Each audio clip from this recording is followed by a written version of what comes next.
In this lesson, we'll learn the charactersぱぴぷぺぽ. To start, let's talk about the handakuten. The handakuten is a marking that looks like a small circle on the top right corner of a character.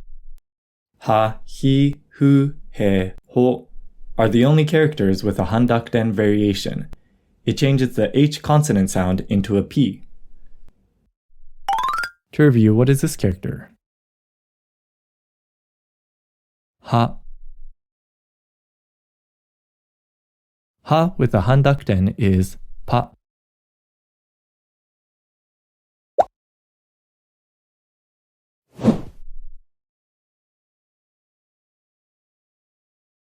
Suppai.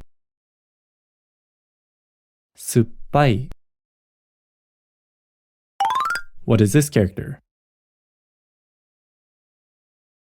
Hi. Hi with a handakuten is pi.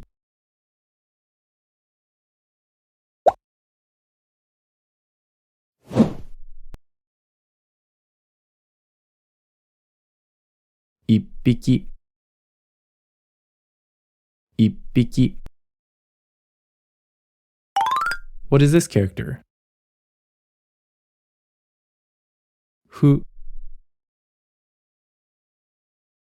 Hu with a handakuten is pu.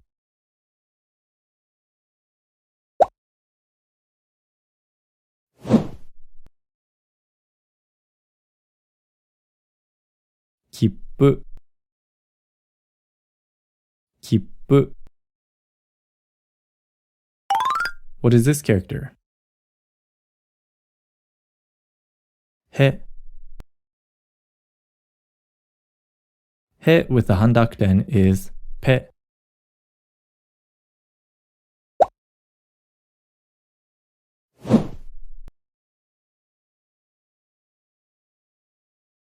Hoppeta. Hoppeta. What is this character? Ho. Ho with a handakuten is po.